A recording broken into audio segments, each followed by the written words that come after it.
Pushkin. We spend hours deciding what to buy, but there's a split-second decision that can make or break a sale. Do you have the trust to hit buy now? Agentic commerce is testing that moment more than ever. And that's where PayPal comes in.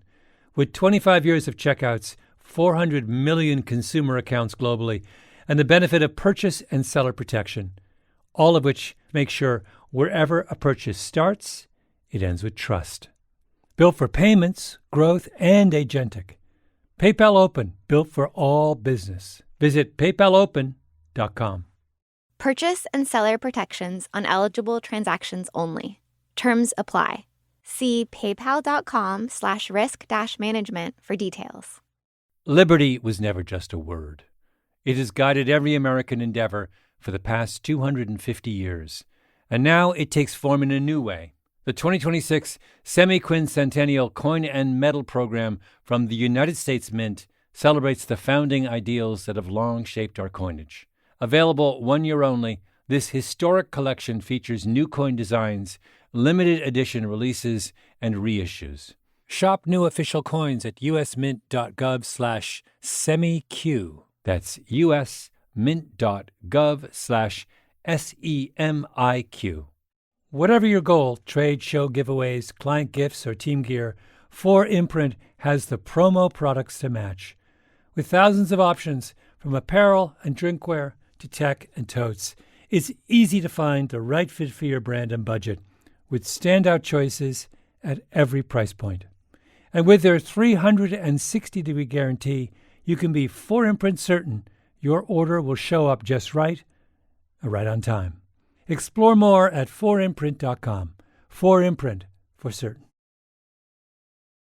Here's what we're doing today. Ready? What are we doing? I'm going to do an episode of Revisionist History in which I'm obsessed with hiring. I've always been obsessed with that. So what I'm doing is I'm interviewing all the people I ever hired. And you're the first person I ever hired. I wear that badge pretty proudly, I'll tell you what. Stacy Kalish, my first assistant. I'd never had an assistant before. But maybe 15 years ago, right after publishing my second book, Blink, I realized I was spending all my time answering emails and booking travel instead of writing. So I decided I needed some help.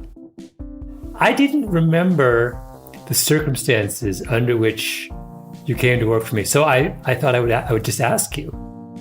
Remind me again how I found you.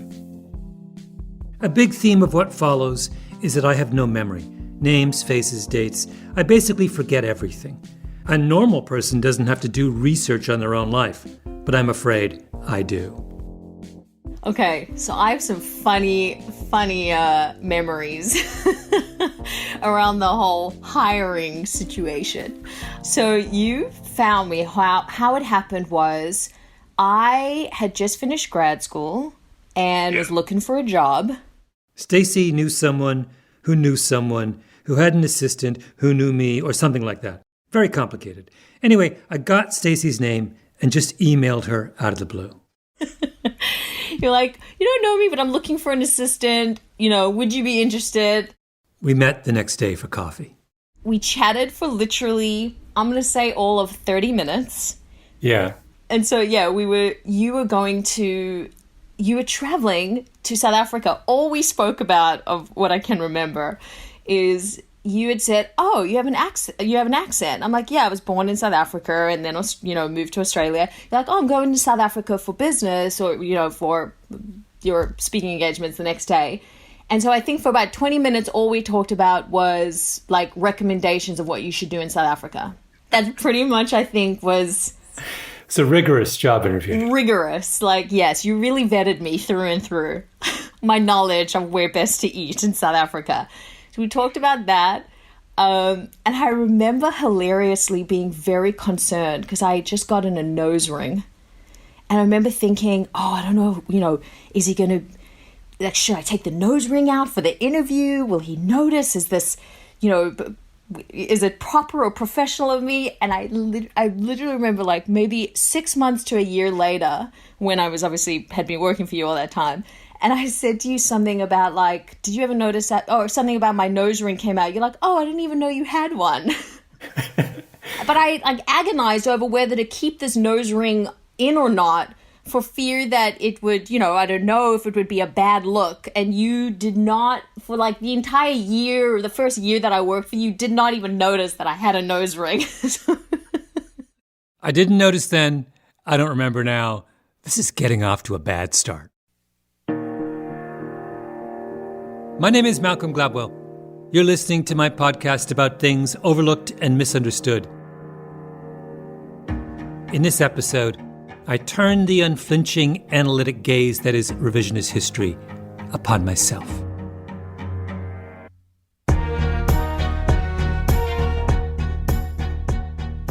Let us use as our text the immortal lines from the New Testament, Matthew 7, verse 5.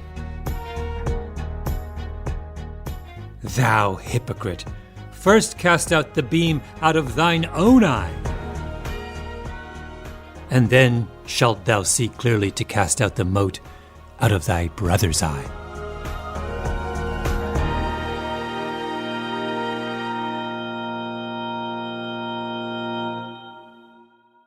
You had emailed me and we'd met the next morning because you were leaving, I think shortly after that, for South Africa.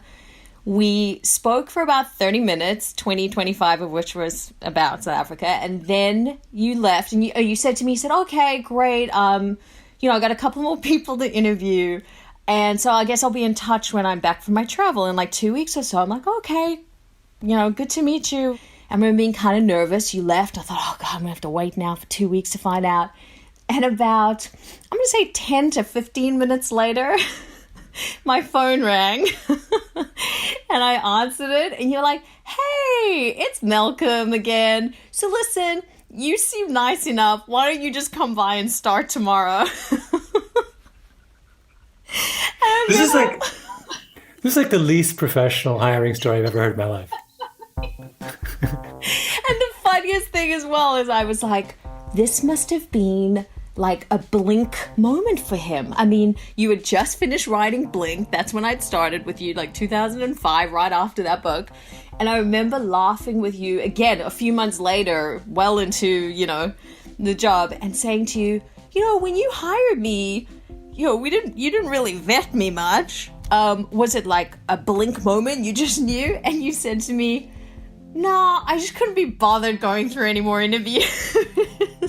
And you seem nice enough. That was it. You're like, you seem nice. I just didn't feel like interviewing anyone else. As I've stated, I remember none of this. But it all seems a little strange, doesn't it? I was about to hand Stacey access to all of my business. Credit cards, mail, media requests.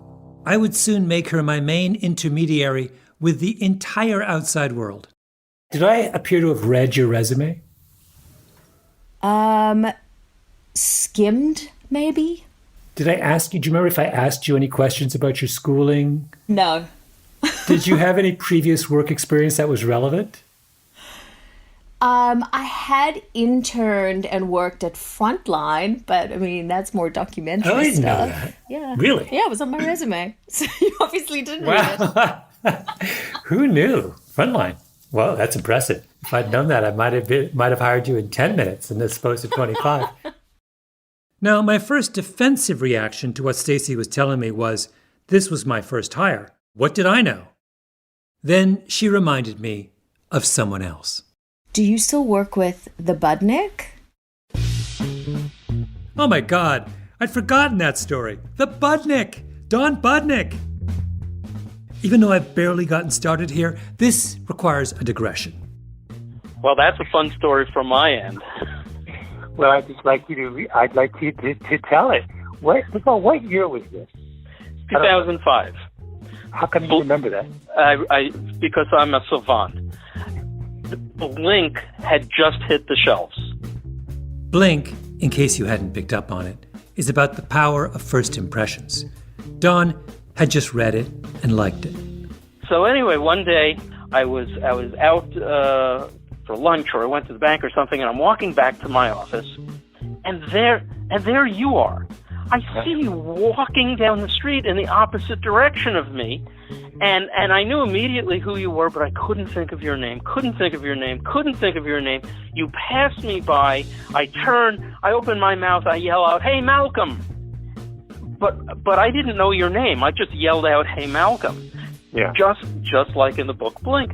And you stopped and you turned around, and I seemed like a nice enough guy. And you picked up on my energy of being excited by the book. So we were standing on the street talking for a while. And I said, "Gee, I would love it if you would autograph my book for me." And then it dawned on me, we were around the corner from my office. So I said, "You know what? We're around the corner from my office." And you came up to my office. You still didn't know my name. You didn't know who I was. I was just a nice guy in the street. And you come up to my office, and we're sitting there talking, and that's when you notice things on my desk, and you see the initial CPA. And you say to me, "Oh, you're an accountant?" I said, "Yeah, I'm an accountant." And you said, "Gee, I'm really not that happy with the accountants I'm using right now.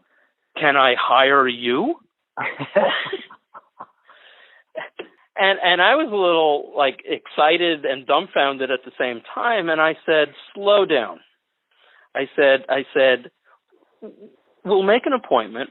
We'll sit and we'll talk about what your situation is and what kind of advice I could possibly give you, and then you'll figure out if you want to hire me or not." And you said, No, I want to hire. And I said, "No, we're gonna do this right. We're not gonna do this impulsively." And eventually you came to my office and I gave you a consultation and you hired me. So, a perfect stranger, short guy, red hair, runs up to me on Madison Avenue, Malcolm. And 5 minutes later, I'm trying to hire him to handle all of my most sensitive affairs. Who am I? So you wouldn't let me. I was like, I want to hire you, but you wouldn't let me. I wouldn't let you. Why wouldn't you let me? Yeah, because I wanted to have a serious conversation where I gave you a consultation and I discussed what planning ideas I had for you. I wanted to make sure that you made your decision not based on impulse, but based on some knowledge and trust and confidence that I knew what I was talking about. But I had just told you that the reason I didn't like my old accountants was they never had any conversations with me. In other words, I didn't know anything about accounting. So how can I have an intelligent conversation with you about whether you should be my accountant if I've never had an intelligent conversation with an accountant about whether this should be my accountant? Yeah, precisely, and it goes around and around and around. Whatever. This is getting embarrassing. All right. Now comes the part where I try and defend myself. In every season of revisionist history, I fall in love with someone I interview. Last season, it was Tony Gebley, the tea connoisseur, who accused me of being a tea bro. Meeting Tony, for reasons I don't entirely understand, made me very happy. The season before that, it was Casey Bowles, the musician from Nashville, who sang a song that brings me to tears every time I hear it. She grew up playing cowgirl in a railroad town, dreaming she'd see Hollywood someday. Kacibolls. When this is over, look her up. This season, the interview that surprised me the most was with someone named Adam Cronkright. I talked about him in the episode on democratic lotteries. Adam has made it his life's work to convince grade school kids to choose their student council governments by picking names out of a hat. Actually, since Adam works in Bolivia, by picking fava beans out of a clay pot. Can I ask you a few questions? Yeah. That's Adam, after we talked. He seemed slightly mystified about why I had emailed him one day out of the blue. So how did you find out about lottery selection, like democratic lottery concepts? I was just interested. I've always been interested in lotteries. And I just was rooting around online and I ran across the work you were doing. I mean, it's as simple as I was sitting in my coffee shop over there. That was the day I contacted you. I was like, this is really interesting. And then it's totally random. Now, there's a very important distinction with this whole lottery thing. It's between agnosticism and nihilism. Agnosticism is about indifference. It's an elaborate Gallic shrug. The agnostic would say, the reason to choose people randomly for positions of leadership is that basically anyone can do the job. The army in wartime has an agnostic position.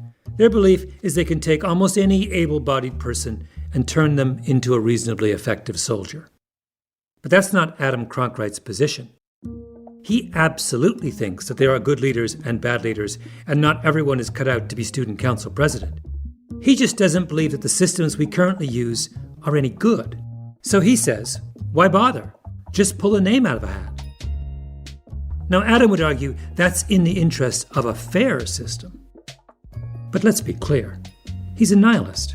He does not look at the vast apparatus of democratic selection, honed and perfected over many centuries, and shrug. That's what the agnostic would do. No, he looks at those elaborate rituals and he rolls his eyes. He says, give me a break. That's my position too when it comes to hiring. I look at all the folklore and ritual around predicting how well people will perform, and I say, give me a break. I am an eye roller, not a shrugger. I am a nihilist. And my task in this episode of Revisionist History is to convince you to be a nihilist too.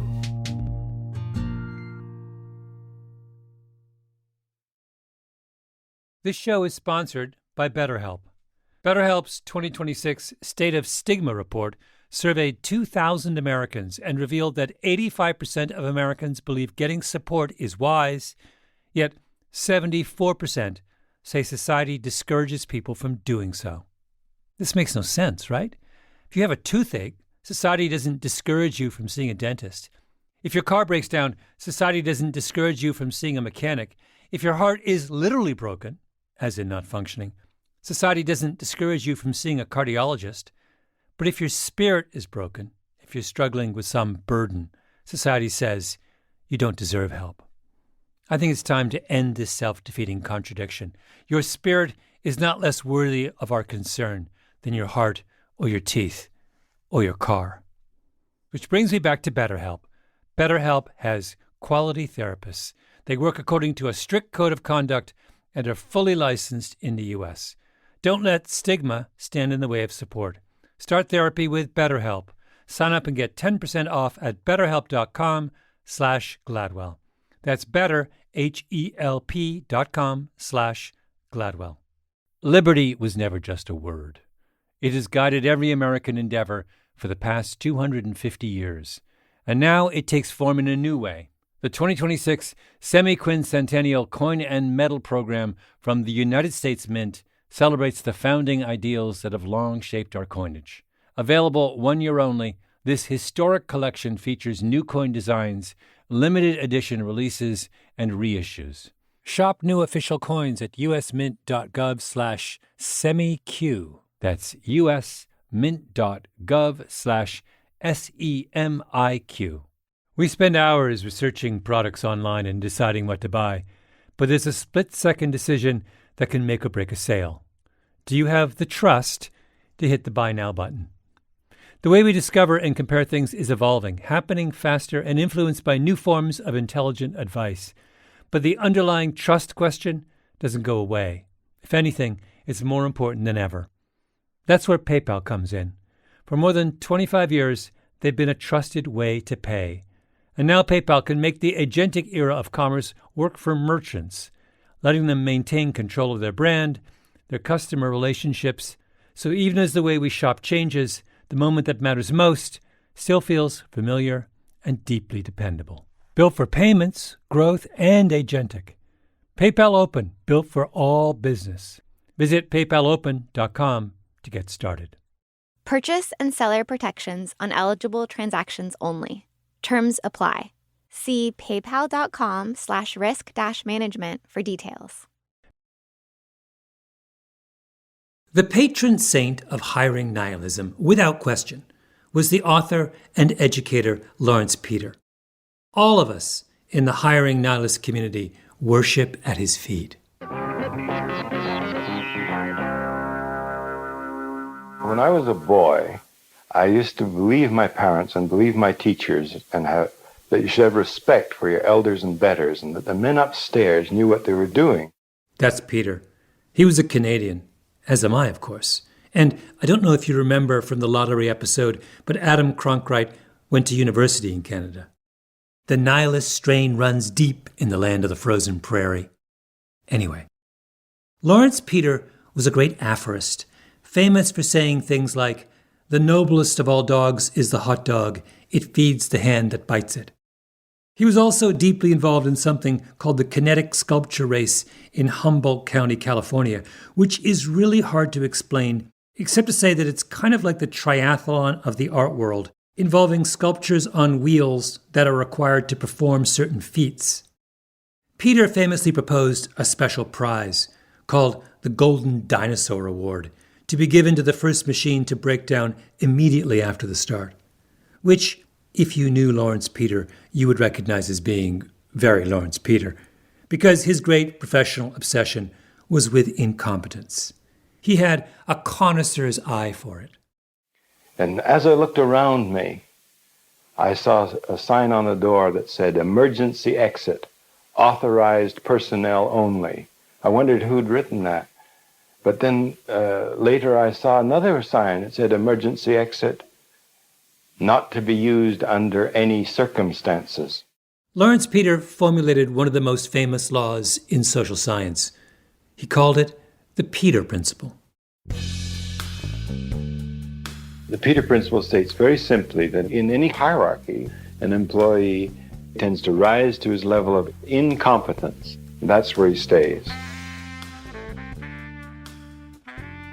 People get promoted based on a prediction about their ability to handle the next job on the hierarchy, and they keep rising until the prediction is wrong.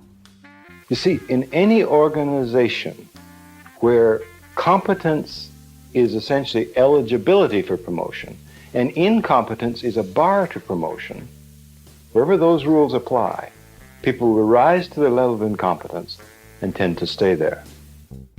Lawrence Peter wrote a book called The Peter Principle in 1969, and it is delightful exactly in a Lawrence Peter sort of way.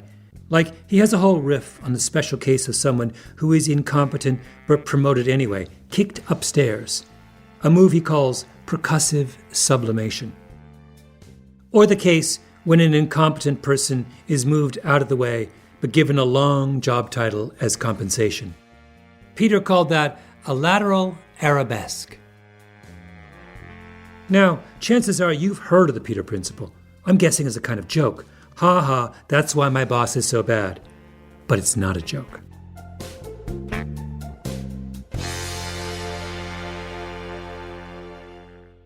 Allow me to direct you to the work of a fellow member of the Hiring Nihilist Club, Alan Benson, economist at the University of Minnesota.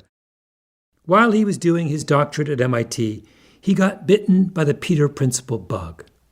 I started to go to sales management conferences, and I found that there was this adage that the best salesperson doesn't necessarily make the best manager, but then people would laugh and say, but we do it anyway. And I wanted to find out why. The great advantage of using salespeople to validate the Peter Principle, Benson realizes, is that you can measure performance really easily. It's not like assessing the performance of engineers or politicians. No, it's super straightforward. You just look at how many sales the salesperson has made. And it's also easy to measure how good a sales manager is. You just add up the sales of the salespeople the manager's managing. So Alan Benson finds a tech company that sells one of those software platforms for sales organizations, kind of like Salesforce.com, and he gets access to all of their customers' data, 400 firms, 100,000 salespeople.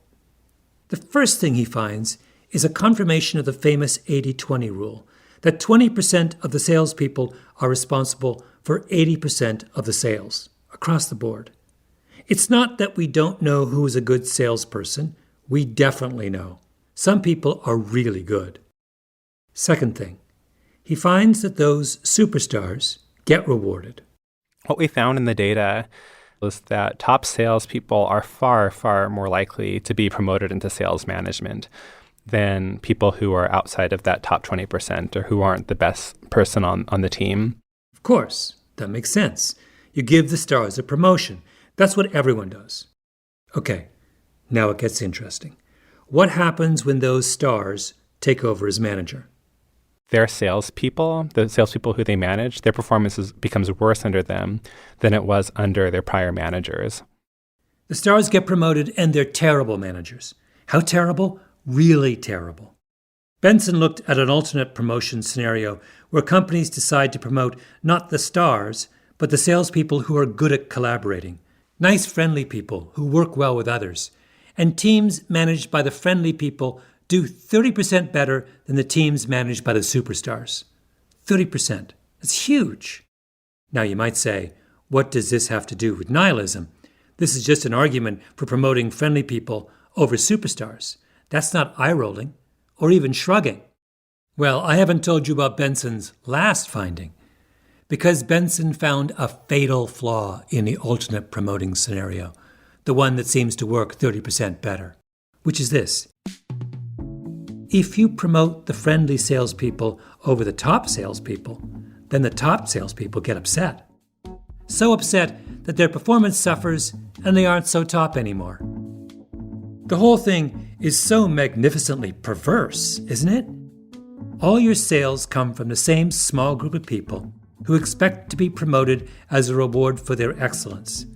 But if you promote them out of sales, what you get in return is a lousy manager. And if you don't promote them, and you pass them over in favor of some warm and fuzzy interpersonal wuss, the top performers will pout and stop trying. So what are you supposed to do? You could pay the superstars more and more and give them fancier titles in the maneuver Lawrence Peter called the lateral arabesque, but you've still insulted them by passing them over for the friendly wuss. Another idea that some Peter Principle theorists have floated is lotteries. They end up where Adam Cronkite ended up, put everyone's name in a hat and promote the winner. I mean, why not? But then, why have a boss at all? The whole concept of a boss is that a boss knows more than the people they're bossing. There's even a school of thought in the upper reaches of Peter Principle world that the best solution is just to man up. Forget everything else and deliberately promote the incompetent. Because this way, you won't lose one of your superstars by turning them into a lousy manager. You'll just transfer an incompetent person from their present position of incompetence to another position of incompetence upstairs somewhere, where they will occupy a position which, according to the Peter Principle, was bound to be occupied by an incompetent person sooner or later anyway. Did you follow that? Peter Principle theorizing gets very meta very quickly, which is why most people would rather console themselves with the soothing banalities of merit and prediction and hierarchy. Only a select few are willing to face the truth. And who are those brave and lonely heretics? The nihilists, people like me, who look at the world with a cold and unflinching eye and say, under the circumstances, why bother to learn the first thing about any new prospective job candidate?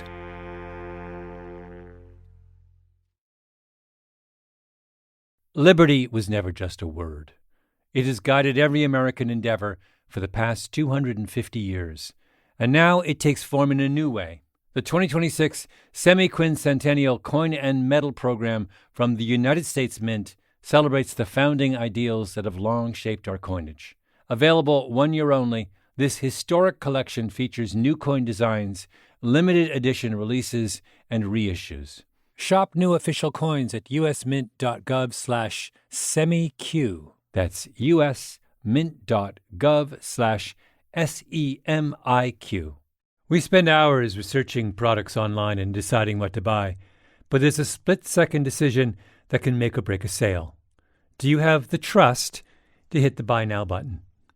The way we discover and compare things is evolving, happening faster and influenced by new forms of intelligent advice. But the underlying trust question doesn't go away. If anything, it's more important than ever. That's where PayPal comes in. For more than 25 years, they've been a trusted way to pay. And now PayPal can make the agentic era of commerce work for merchants, letting them maintain control of their brand, their customer relationships, so even as the way we shop changes, the moment that matters most still feels familiar and deeply dependable. Built for payments, growth, and agentic. PayPal Open, built for all business. Visit paypalopen.com to get started. Purchase and seller protections on eligible transactions only. Terms apply. See paypal.com/risk-management for details. Whether you're planning a big event, launching a new campaign, or just stocking up on team gear, finding the right promotional products makes all the difference. That's why so many brands turn to 4imprint. They offer thousands of options, from on-trend apparel and premium drinkware to tech, totes, and giveaways, so you'll find the right fit for any audience, purpose, or budget. You can customize it all: your logo, your message, your look, and many items come with no setup charge to help you save. And if you're really watching the bottom line, you'll find standout choices at every price point so you can make a real impact while staying on budget. Plus, you'll get expert help, fast turnaround times, and their 360-degree guarantee so you can be 4imprint certain your order will arrive on time and look exactly right. Whatever your goal, 4imprint makes it easy to find your perfect promo match. Explore the possibilities today at 4imprint.com. 4imprint, for certain. Things went well with my first hire, Stacy. But eventually Stacy needed to move on. And so I had to go through the whole process all over again with Sarah.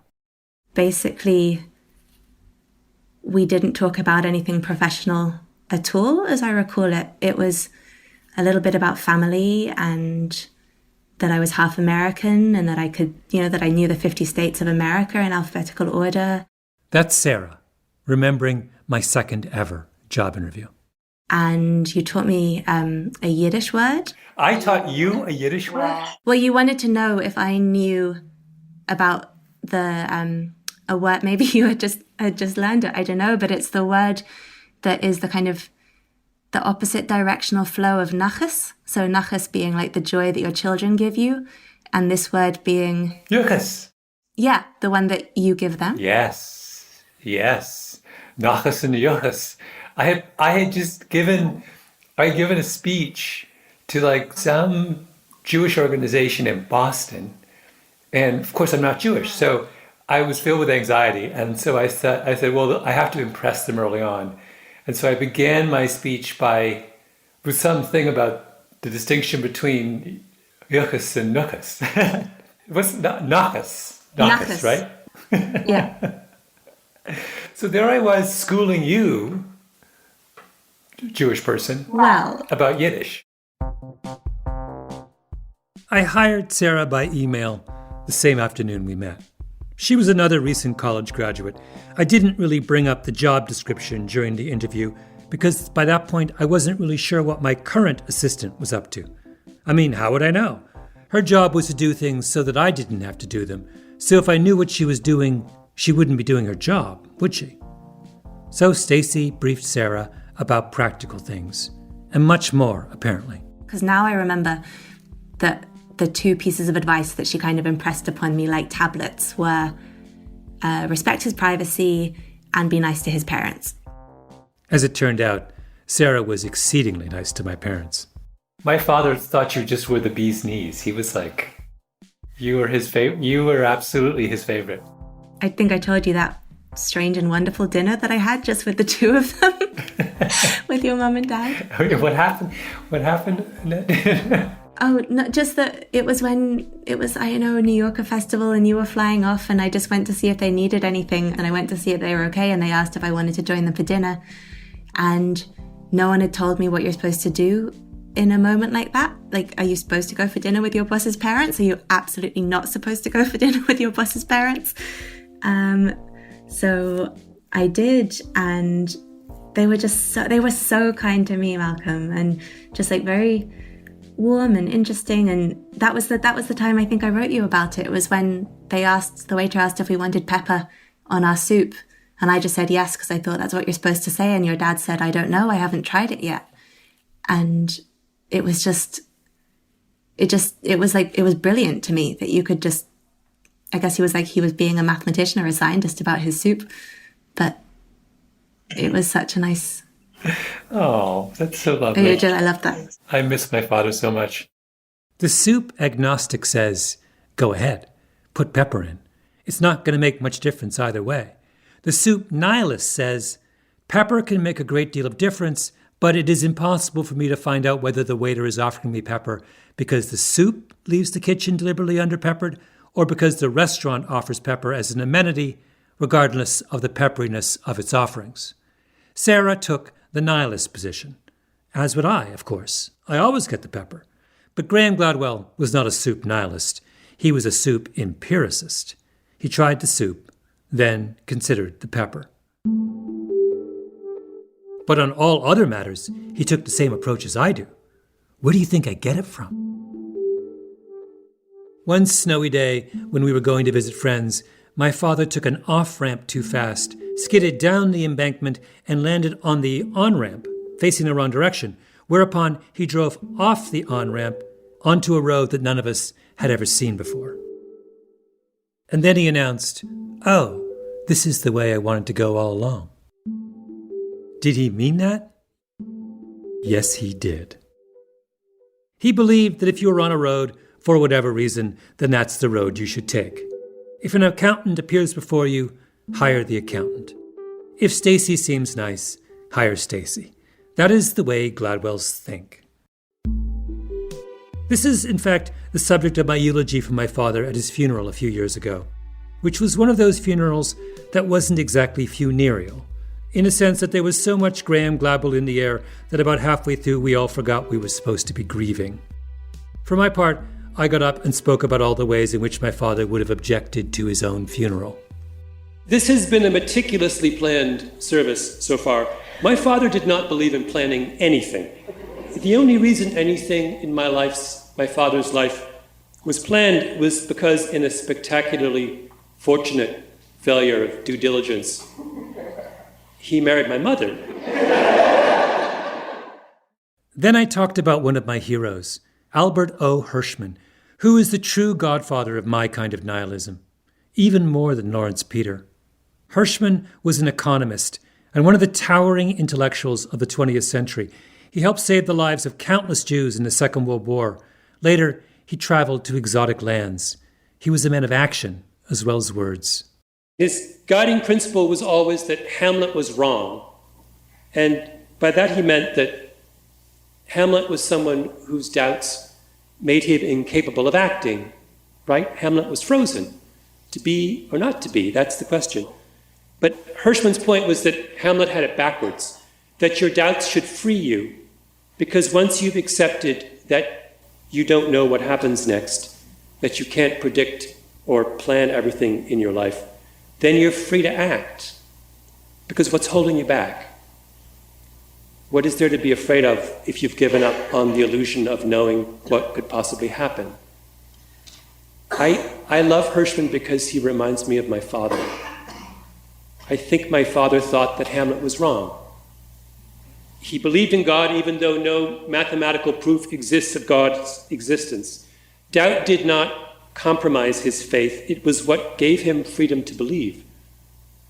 He married my mother even though the world told him not to do that. He went on walks without knowing where he would end up. He never looked at a map. He would just say, "I'm going to follow my nose." He built a greenhouse even though he didn't know anything about carpentry. I remember once looking out the window as a child, and I saw the house cat, streaking at top speed with his ears back, and following the cat, our dog at top speed with his ears back, look of terror in his eyes, and then Pappy sprinting at top speed for the safety of the house, and I thought, what on earth? And then I saw this huge swarm of angry bees. Pappy felt the freedom to be a beekeeper, even though he didn't really understand how bees worked. I like to think that I learned from the best. Hamlet never kept bees, but Hamlet never had any fresh honey. I'll stop because my if my father thought a speaker had gone on too long, he would just get up and leave. He would actually be taking a walk at this point.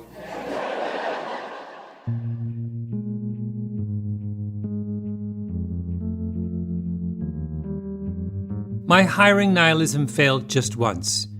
It was with the assistant who came after Jane. Jane was Sarah's roommate, whom I hired because I liked Sarah, and I thought, under the transitive property, that if Sarah was great, surely that meant that Jane would be great too, because what are the odds Sarah doesn't have good taste in roommates? And sure enough, Jane was great. Jane turned out to be the kind of person who would plan the D-Day invasion and then check in with Churchill and Roosevelt at 5 on like a Friday and say, "Do you need anything more from me before the weekend?" Anyway, Jane wanted to move on, and I hired, I'm going to call her Susan. Susan seemed super nice, but she was not a good assistant. In a span of just a few weeks, she made one error after another, some trivial, some major. Then, just as I was about to go out on a book tour, she announced she was taking another job, leaving me in the lurch. I reprimanded her. She knew it wasn't working out. She was upset and apologized.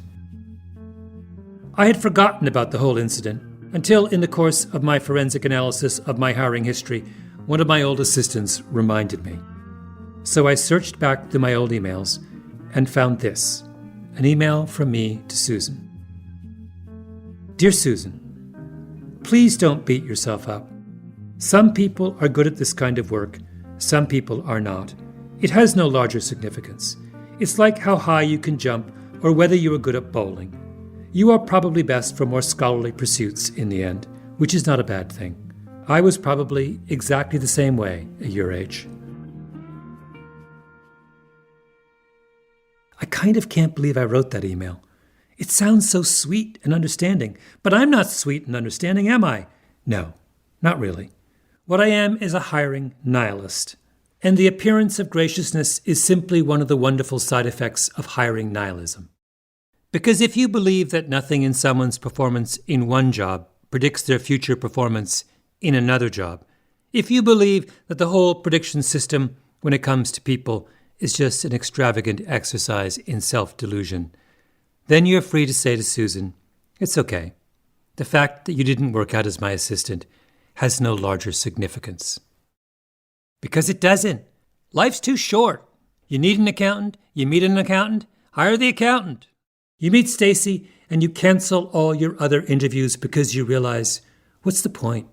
The nihilist believes that people are mysterious and unpredictable, that life is a big crapshoot, and that most of the systems we put in place are there just to satisfy our illusion that we can see into the future. My email went on. I'm sorry I was as harsh as I was with you. It's just that this is a rather stressful time, and I have a million things going on. But Jacob, I believe, is just the kind of anal, obsessive, detail-oriented sort who will serve me well. Smiley face. So all's well that ends well. Good luck with your next job. I wish you all the best. M. Wait, Jacob? Yes, Jacob Smith, Susan's successor. Yeah, that's right. Do you remember where the interview was? It was at your place, and I remember that, you know me, I don't really dress up, but I dressed up as much as I do. And I specifically remember that you weren't wearing shoes, and I think I had to take off my shoes. And do you remember what we talked, what I asked you about? Obviously the thing that always stuck with me is that you asked if I could drive stick shift, which I said yes. That was the big one. I remember you asked what my parents did, which I thought was a good question. I loved the fact that your parents were teachers. Those two answers sealed it for me. Do you remember how long this interview was? I remember it was at 1 and being out of there, and it was 1:20, and I was like, well, that either went really well or really poorly, because that was the fastest job interview I ever had. And that's with 5 to 7 minutes of just probably small talk and kind of getting settled in. Yeah. There are 3 things endear me to you. You drive stick, your parents are teachers, and then you said something, and you said, but then I'm so anal that I would do something. I was like, wait, he's self-admitting to be anal? This is fantastic. This is exactly what I want. Which is funny in retrospect because I don't actually think I'm that anal. I think I was playing that up. I think I was. Yeah, you're not. But no. See, if I might defend myself, I'm as interested in someone who understands that they need to represent themselves as anal as I am in someone who is truly anal. Mm-hmm. Right. Yeah, you wouldn't actually want me to be. Yeah. No. And how did Jacob work out? Well, for once in your life, listen to the credits. Revisionist History is produced by Jacob Smith and Mia LaBelle with Lee Mengistu, Eloise Litton, and Anna Naim. Our editor is Julia Barton.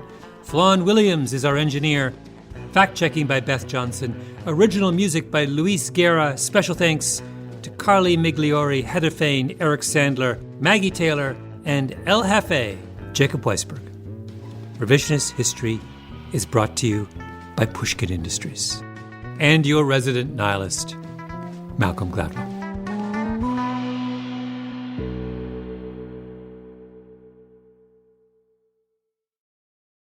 We spend hours deciding what to buy, but there's a split-second decision that can make or break a sale. Do you have the trust to hit buy now?